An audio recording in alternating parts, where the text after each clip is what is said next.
号外号外！青年英才龙浩辰圣殿大比夺得头筹，史上最年轻的盟主就要诞生了！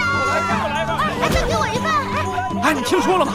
新联盟盟主才20多岁，这么年轻就能带领自己的猎魔团在圣殿大比上夺得头筹，真是年轻有为啊！仙儿，快过来！接任仪式马上就要开始了。哎，开始了，开始了！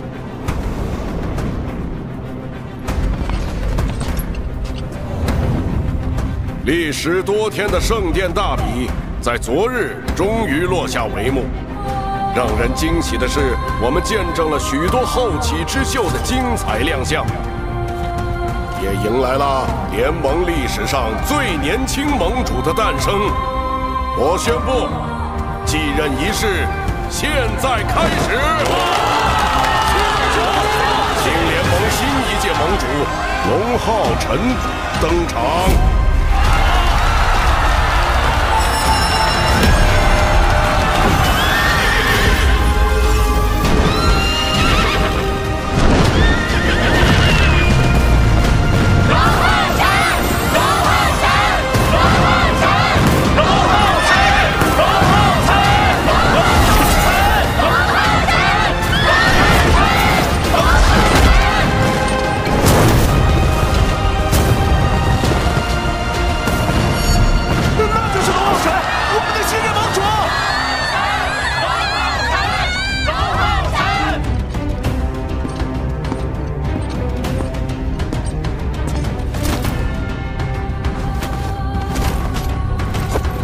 恭喜你，孩子，你走到了这一步，这是联盟的最高荣誉。接下盟主令牌，你就是新一任联盟盟主了。我一定会坚守我的责任。去接受属于你的欢呼吧，浩辰。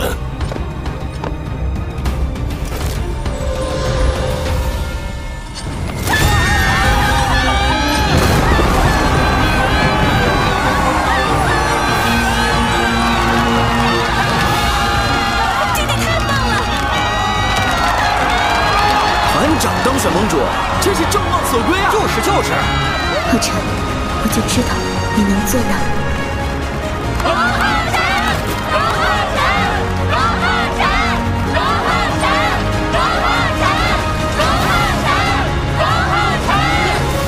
同胞们，我很荣幸，今天能站在这里接受这份特殊的荣誉。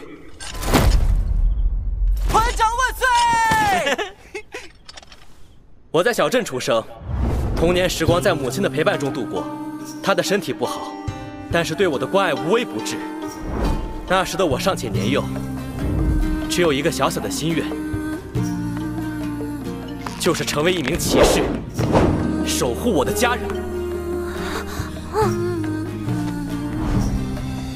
但是有一天，魔族入侵了小镇，美好的家园化作焦土。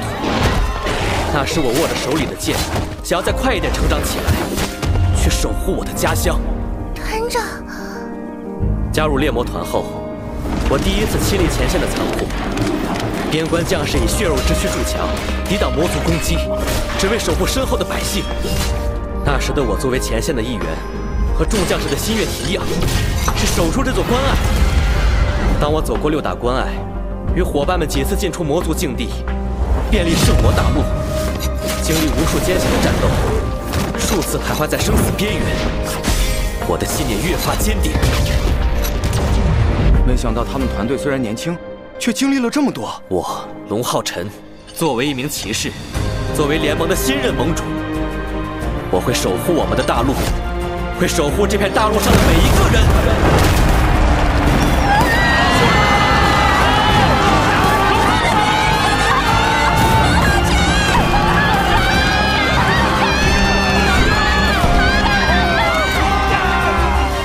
6000年来，我们一直被魔族的阴影笼罩，饱受战争磨难。圣战停战的4年，没事，我们难得迎来安宁时光。但是，这只是暂时的。只要魔族一日存在，这短暂的安宁随时可能会被推翻。啊，那我们应该怎么办啊？难道我们要一直被魔族欺负吗？如果想长久拥抱和平与希望，不再陷入魔族侵略的苦难，一个人的力量不够，一个猎魔团的力量不够，一个殿的力量不够，我们必须集结全人类的力量。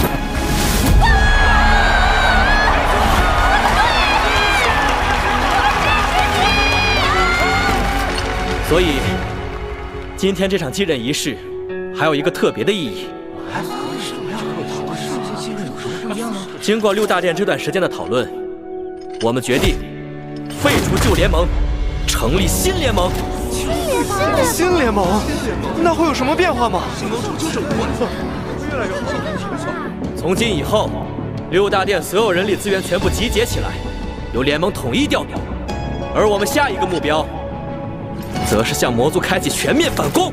全面反攻，守护我们的家园。是啊，我们就应该联合起来，赶跑魔族！赶跑魔族！守护我们的！我相信，只要6大殿团结起来，不分你我，就可以跨越困难，迎来期待已久的曙光。我们团结一心，立下誓言，为了联盟的未来，为了全人类的希望，一无之血，一无之骨，一无之躯，一无之魄。我宣布，新联盟正式成立。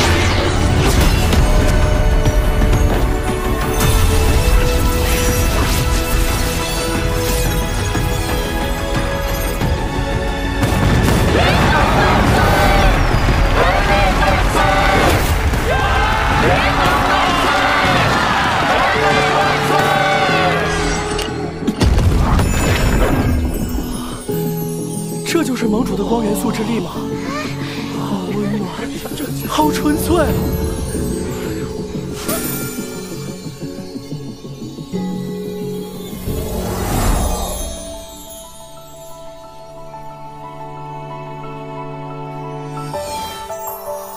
你们真是我教过的最差的一届学生，但我希望你们能通过努力，成为最让我骄傲的一届学生。巴尔扎教官，请再给我一次机会吧，我有一定要成为骑士的理由。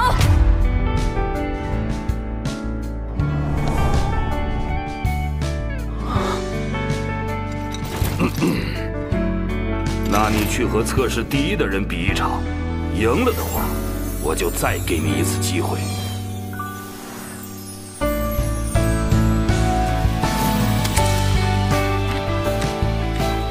听着，在猎魔团选拔赛考核中，你们是一个团队，要时刻为团队着想，不能为了出一时风头而连累了整个团队。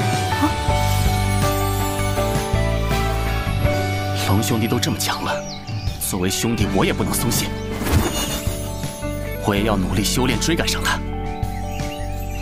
将来再次和他站上同一片战场。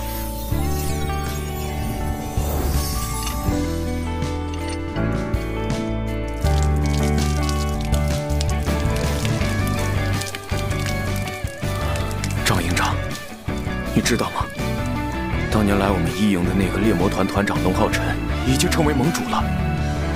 我们这些1营的战士们都会在他的带领下，一起上战场，赶跑所有魔族。浩辰，相信在你的照耀下，人类能找到那条光明的前路。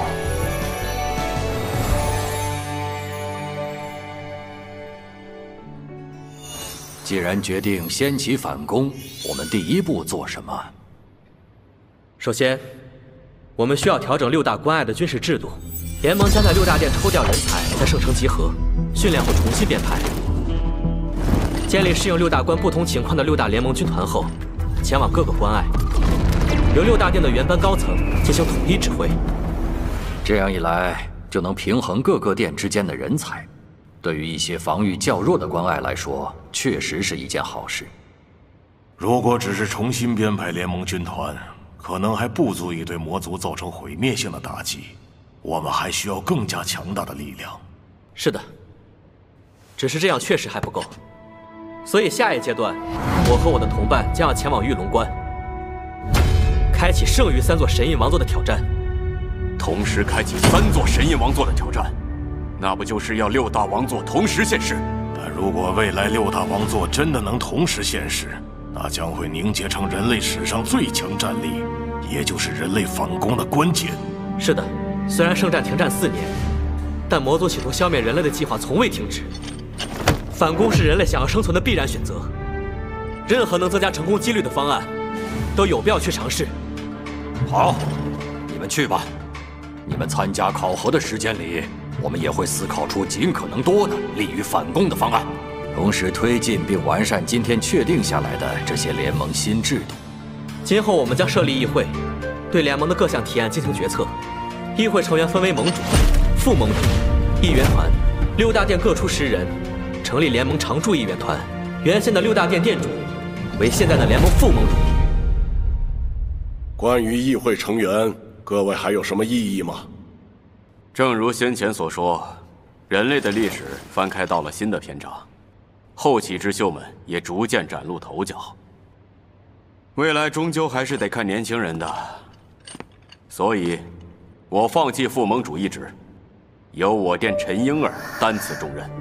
经过前2天的圣殿大比，婴儿的实力大家有目共睹，他能同时召唤12扇生灵之力，实力已经远超于我。更何况，他还是我们灵魂殿千年一遇的灵魂圣灵，灵魂殿理应交给他来领导。陈婴儿，正如陈殿主所说，你愿意成为灵魂殿殿主吗？我愿意。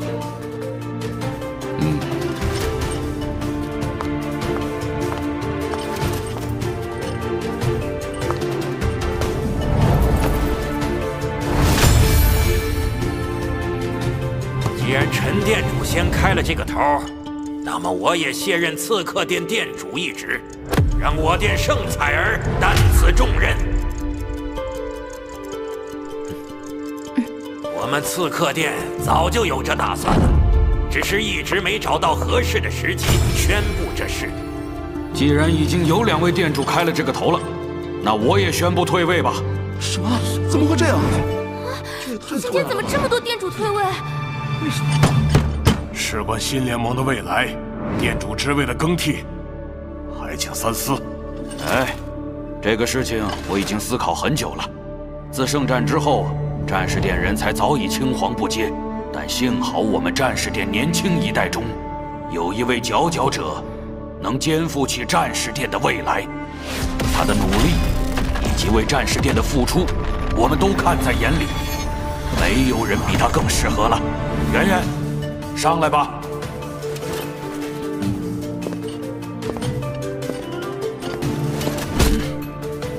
我定不会让战士殿失望的。那么，议会成员就按此安排确定下来。感谢各位前辈的付出，我们一定不辱使命，不负众望。现在是人类历史新的开始，联盟将会面临许多困难，但是我相信，只要大家齐心协力，联盟一定会有一个崭新的未来。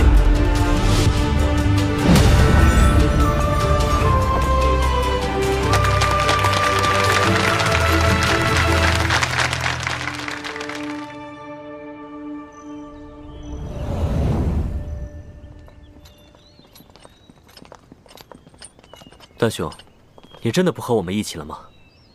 自从4年前睿智魔神宫一战后，文昭兄的猎魔团因黄奕丧失战斗能力而被迫解散，我的猎魔团也因为我的失踪而停止任务，但他们一直在等着我回来。我是他们的团长，也该带着他们重返战场了。不久后的大战，我们也要继续为联盟尽一份力。不管在哪里，你始终是我们中的一员。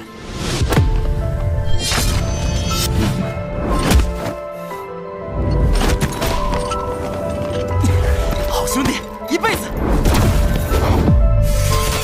往后再率队深入魔族作战，一定要小心。你也是，不要过于自责。他们也希望你们有更好的未来。再见！走吧，我们去玉龙关，完成我们的目标。你的母亲近段时间身体很好，她一直在等你回家。啊！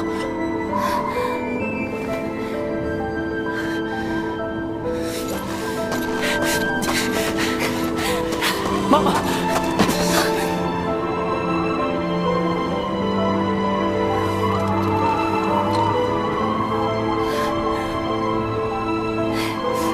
晨晨，这边来。你看，那是谁？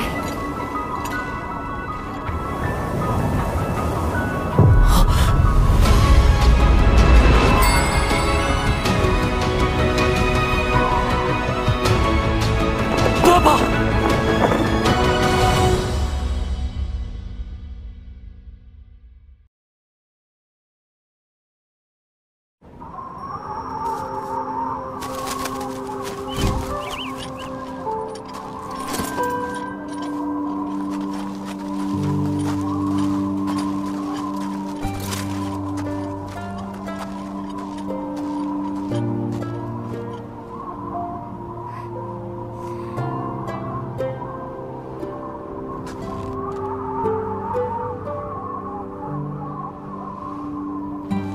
你就是彩儿，对吗？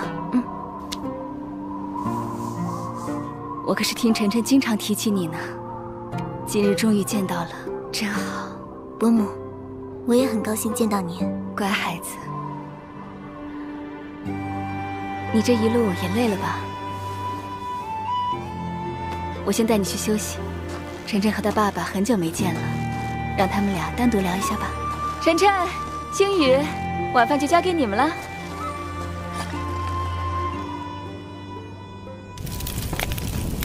爸，分开这些年，您还好吗？我听爷爷说您旧伤未愈，现在恢复了吗？嗯，已经无恙了。是和阿难战斗时伤的吗？总感觉爸这次回来后心事重重的，是战斗时发生了什么吗？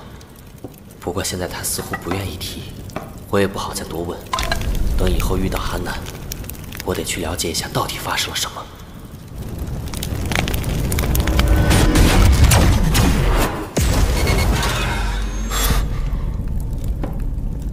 都过去了，以后我会留守玉龙关。那太好了，我也很久没见爸了，我们现在终于可以一家团聚了。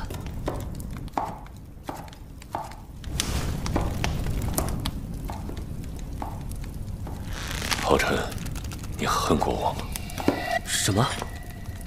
你原本可以活得更轻松，但我却引你走上了这条最难的路。爸，您说什么呢？我从来没有恨过你，反而我很感谢你。还记得您教我纯白之刃的那天，那是我第一次看到了未来想成为的样子。那时的我甚至连一道剑气都挥不出来，但您却告诉我，只要足够耐心，足够坚定，就能成为最强骑士，守护我想守护的人。这些年来，我一直铭记于心，也一直坚定不移地向前，才走到了现在这一步。我从未怀疑过你为我选择的路，我也始终相信，这就是我最想走的路。哪怕你已经死过一次，我的目标从未改变。如果有一条路可以去终结这场战争，成为一个强大的人，守护我喜欢的一切，爸爸，我不害怕。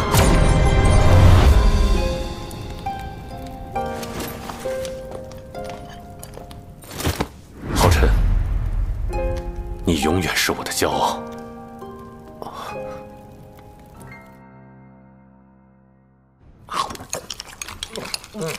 团长和副团长不在，感觉好像缺点什么。怎么？难道你想去跟星宇大人吃饭？不行不行，星宇大人太可怕了。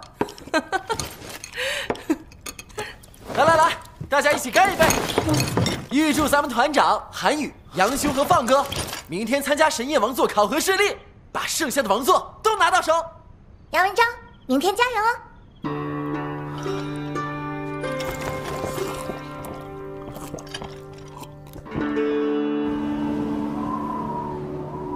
我们三人真的好久好久都没有像这样坐在一起吃饭了。且今天还有彩儿在，真的太难得了。只可惜你爷爷还在圣城处理事务，不然我们就一家团圆了。哈，没关系，爷爷过几天就能回，到时候我们再吃团圆饭。你说的对，今天是庆祝彩儿来了。谢谢伯父伯母的款待。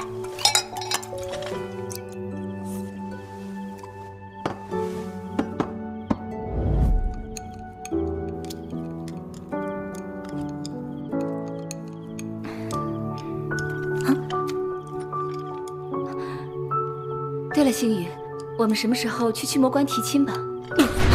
提亲？明日就去。我跟灵心说一声。伯父伯母，这会不会有点太快了？是啊，爸妈，我们想等一切都结束后再成亲，而且提亲这么重要的事，我想一起去。彩儿是我一生挚爱，我希望能给她一场最幸福的婚礼。到那时候，没有魔族，没有战争，没有伤亡，我们才能安心放下一切，好好过自己的生活。看来是我们太心急了。孩子们都长大了，就让他们自己安排吧。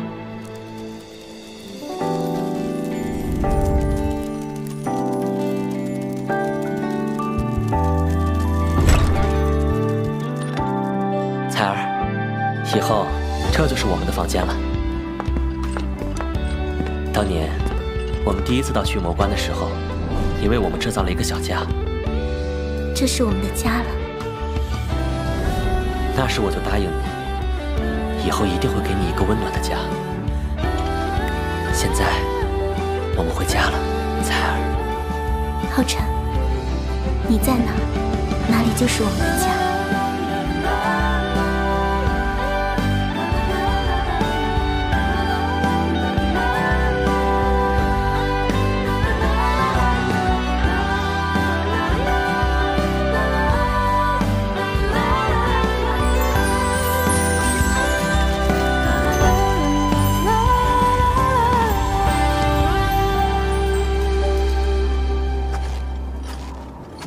找我有什么事吗？星宇大人，我想放弃这次的王座考核。放弃？那可是神印王座所有骑士梦寐以求的目标。因为我有其他的目标。你是想继承你爷爷的王座吧？但以你的个性和发展方向，那张王座并不适合你。选择最适合自己的王座，这对你的未来很重要，你要想清楚。谢谢星宇大人的关心，但我的目标并不是爷爷，而是您。我想拜您为师。一直以来，您都是我的目标。我想向您学习，成为最为强大的惩戒骑士，然后在未来通过自己的实力，继承您的末日与杀戮之神印王座。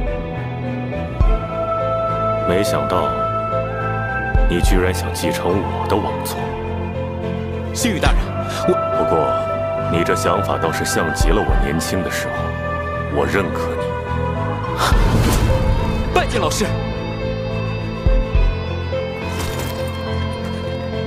但当我的弟子很辛苦，也不是那么容易。只要能跟随你，无论再苦再累，我都愿意。那你明天还是照常来听一下神印王座考核前的讲解，就当是我给你讲的第一课了。是，老师。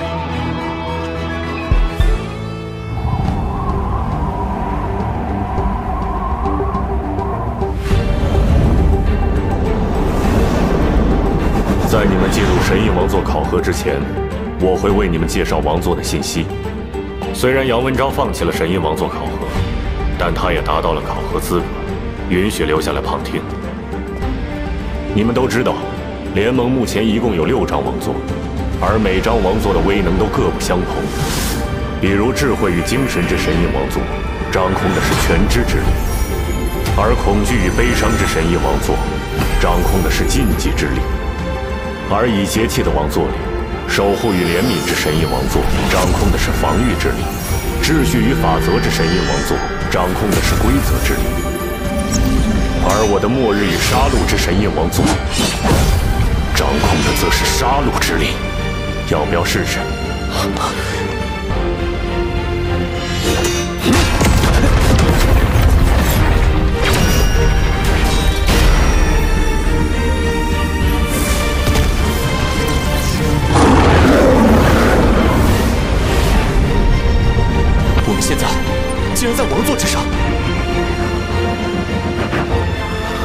接下来需要一人配合我的讲解，感受王座之力。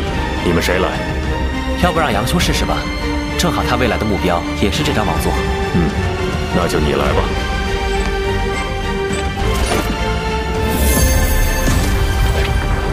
我的灵力被提升了。不错，这是王座的赋能，它能为使用者提供20万的灵力增幅。而你现在在王座范围内，我能让你暂时感受一下灵力的提升。这也太不可思议了吧！来，再感受一下。这是神器。每一把神印王座都会赋予使用者一把武器，而这把武器的品质一定都是神器。这意味着，一旦获得王座认可，便可同时获得2件神器，并且王座还能化开。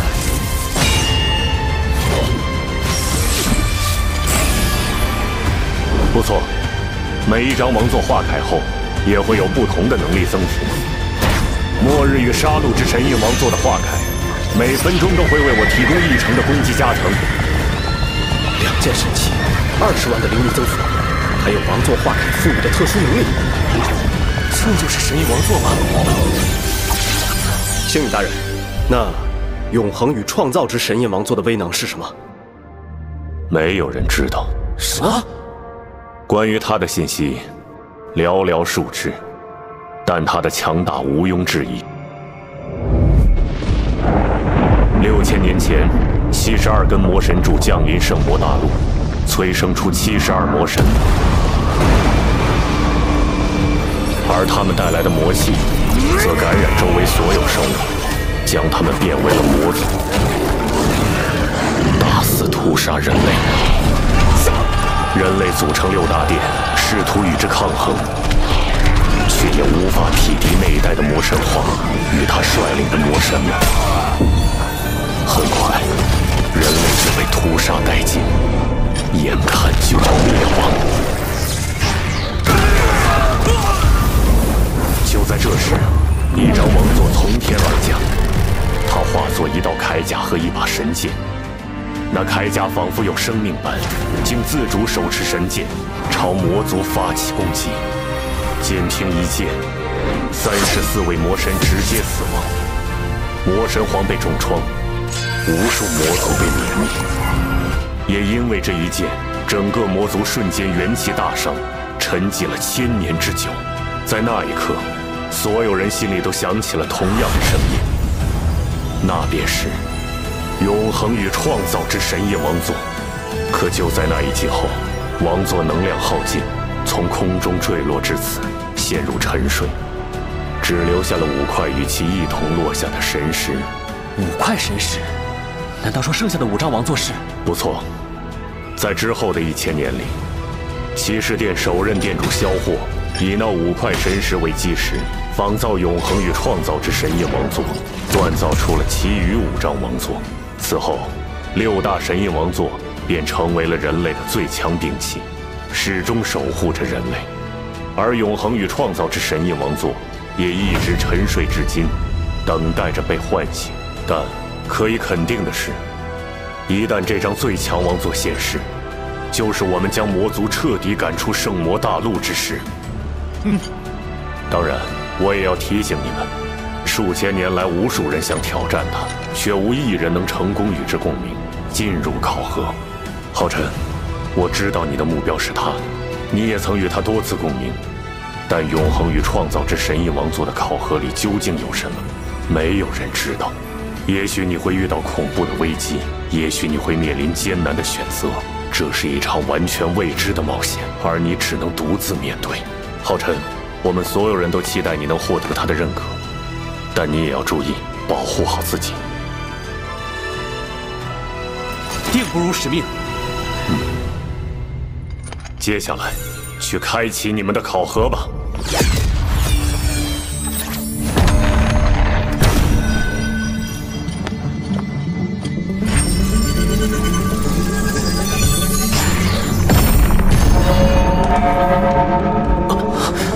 一旦你们选择的王座与你们共鸣，即可进入该王座考核。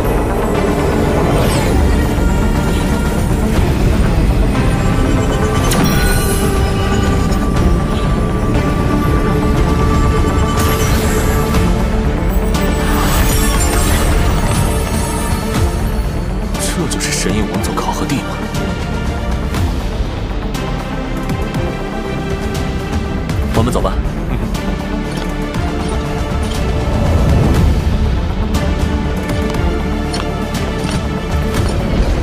那上面就是我们要争取的神念王座了。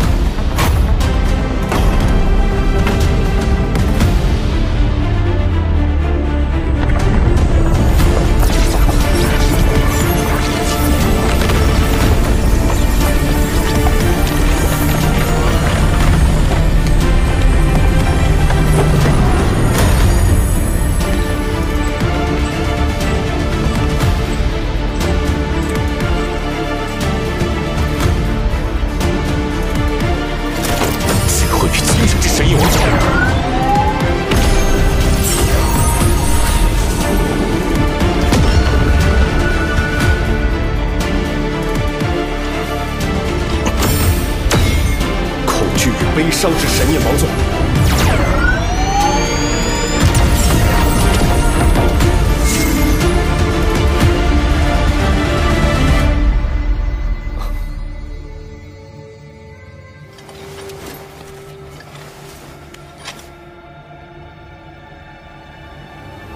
永恒与创造之神焰王座。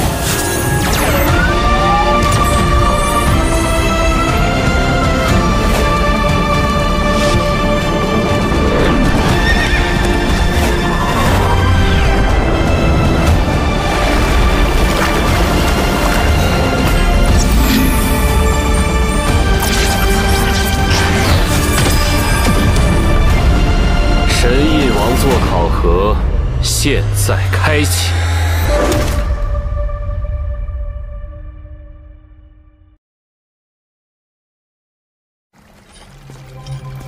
欢迎进入永恒与创造之神印王座的考验，挑战者，你需要分别完成永恒与创造的2个考验，领悟永恒与创造的真谛。首先开启的是创造的考验。 日月大陆上，生活着信奉自然的自然族。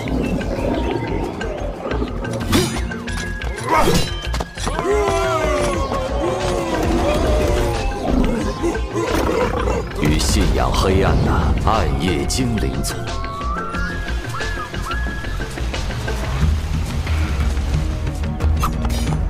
但因为信仰的不同，资源的稀缺。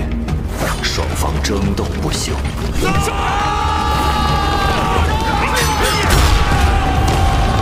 战争与死亡始终萦绕在这片大陆上。长久的争斗后，自然族势大，在自然之王伊斯顿王的率领下，要将黑暗及其信徒彻底驱逐出这片大陆。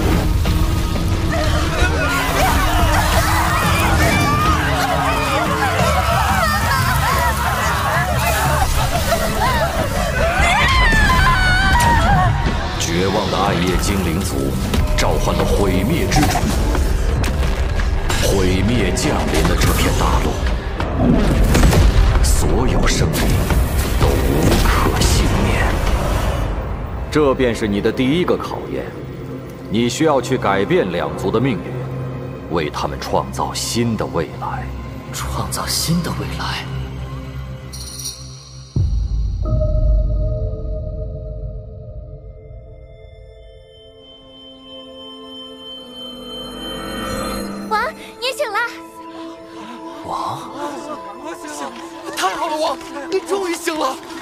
要不是为了保护我们，也不会被该死的伊斯顿王重伤。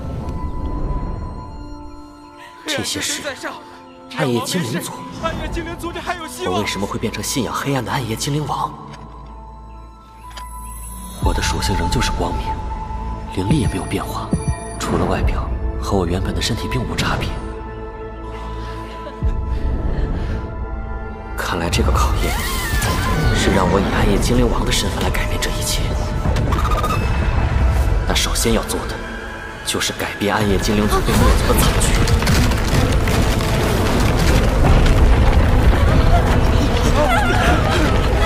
该死的伊斯顿王和自然族，终于要忍不住将我们赶尽杀绝了吗？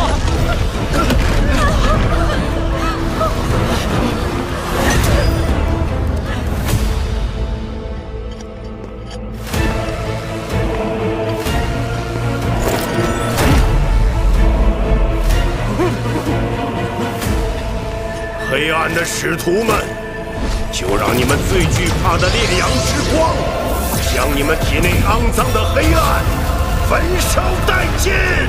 焚烧殆尽！焚烧殆尽！这股力量是9阶光系禁咒。该死自然族！炼之神会诅咒你们，诅咒这个世界，黑暗永存！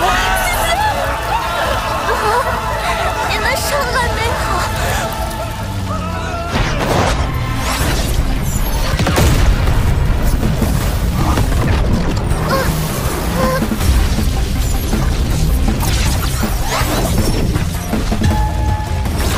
怎么回事？烈阳之光怎么失控？不是失控，是被吸收了。怎么可能？那可是烈阳之光，蕴含着最为浓郁灼热的光明之力。即便是亲近光明的我们也抵挡不住，更何况是天生惧怕光明的暗夜精灵族。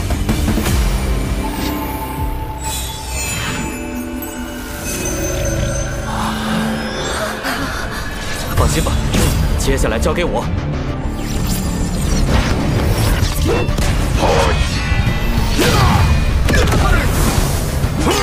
你的实力怎么突然提升这么多？还不惧怕烈阳之光了？他的实力相当于9阶2级，不是我的对手。崩山怒击！但我得先弄清楚，两族之间的争斗为何会这么极端。伊斯顿王，你身为异族之王，为何残忍至此，赶尽杀绝，连老弱妇孺都不放过？我管你什么老弱妇孺！非我族类，其心必诛。我们两族之间就是要斗个你死我活。一个仁慈的王是无法率领族群壮大的。作为一个残暴的王，你只能给世界带来毁灭。去杀了那些暗夜精灵！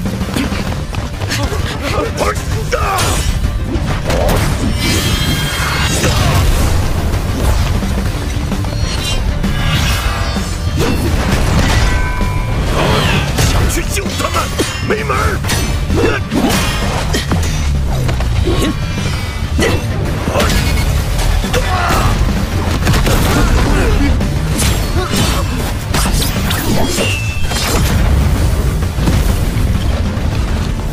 快走！王，你一定要平安归来！你们一个都别想走！神力，泰坦之魂！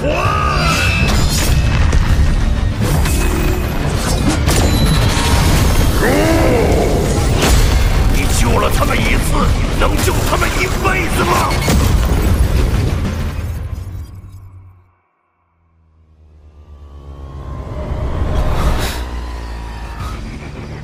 怎么回事？我不是在和伊斯顿王战斗吗？怎么突然到了这里？你们先走，我来拖住他们。不要死，要走大家一起走。思思。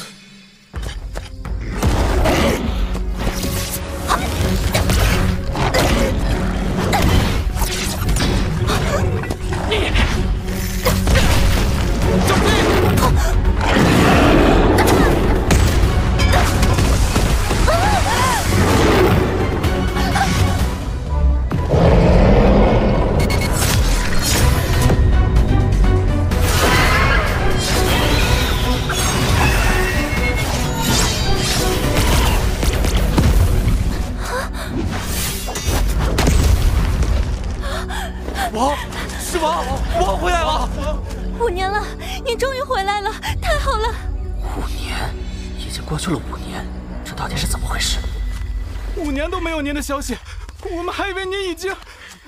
但如今您回来了，真是太好了！你们现在情况如何？为何会被自然之手追赶？其他族人呢？没有其他族人了，就剩我们这些了。5年前，您以一己之力重创伊斯顿王与自然族，使我们也有了喘息之机。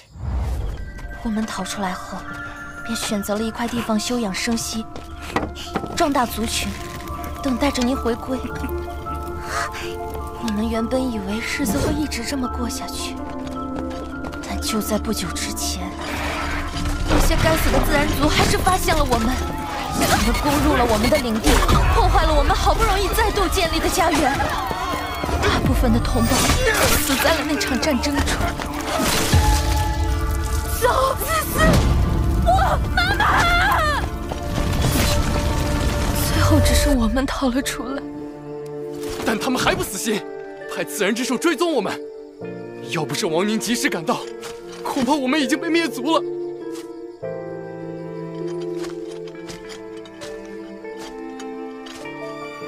这孩子怎么了？这是因为缺少黑暗之力而出现的退化症。过不了多久，他的全身都变成灰白色时，就是彻底死亡的时候。退化症？这片大陆上的黑暗之力已经非常稀薄了，自然之力势大，黑暗即将从这片大陆上消失。黑暗之势彻底抛弃了我们，可能要不了多久，我们也会退化。暗夜精灵族会从这片大陆上彻底消失。对不起，王，您拼命救出我们，但我们还是辜负了您的期望。只是阻止那一场惨剧并没有作用。如果无法壮大暗夜精灵族，就会有第二个、第三个，无数个陷入绝望的武器出现，就还是无法改变他们的命运，创造新的未来。有什么办法能彻底改变现在的处境，改变这一切吗？除非能拿到日月神石。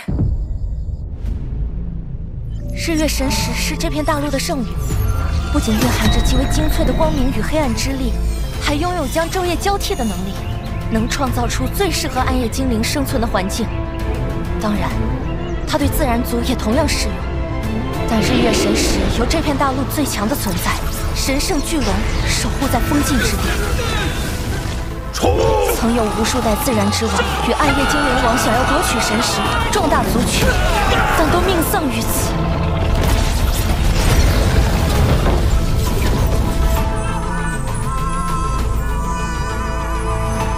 那就是日月神石，我恳请能借日月神石一用，救暗夜精灵族于危难之中。尔等卑贱之心，没有资格染指圣物。仅仅一击就能破掉我的防御，他的实力远超西超9阶6级。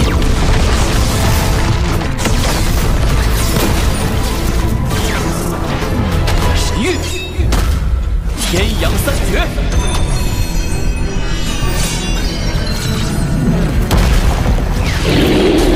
赤阳残镜，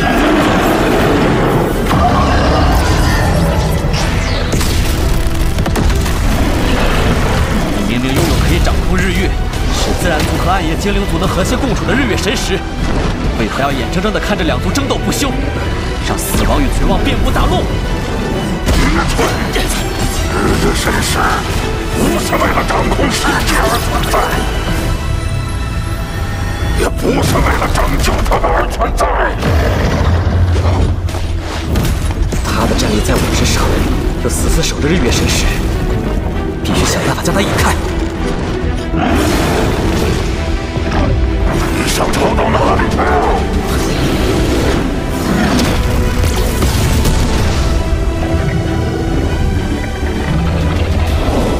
这个距离差不多了。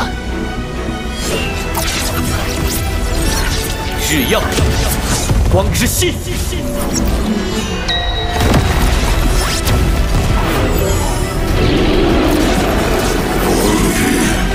圣光才智，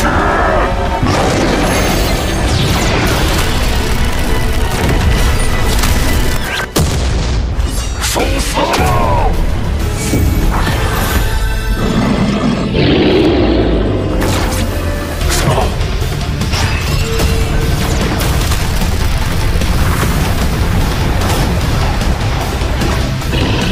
移花接木，影分身。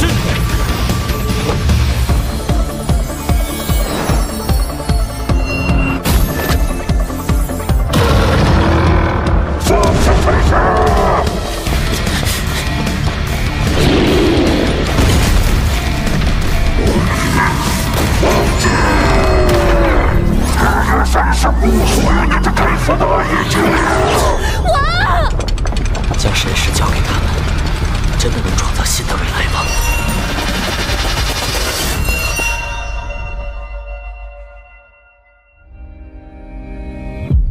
灾祸的自然使徒，千万年以来，你们曾无数次置我卒于死地，如今该是你们偿还这种痛苦的时候了。自然将被彻底驱逐出这片大陆，黑暗永存，分灵之火燃！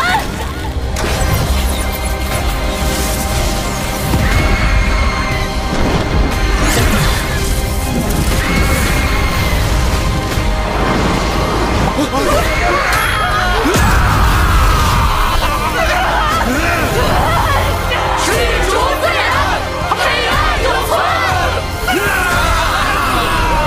我就算是死，也不会放过你们！自然永存。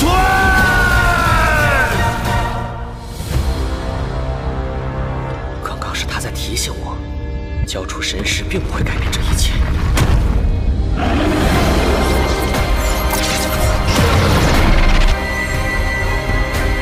日月之域，永恒必来。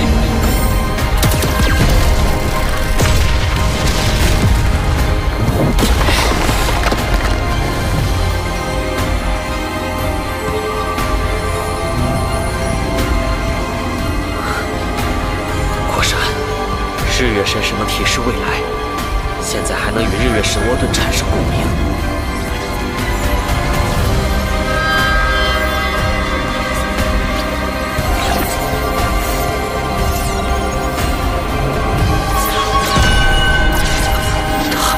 这是在如何？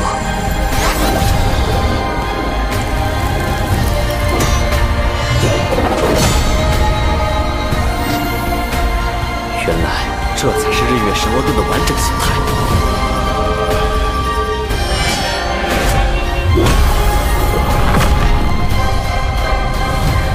恭喜你，解开了考验的第一个秘密。接下来，受死吧！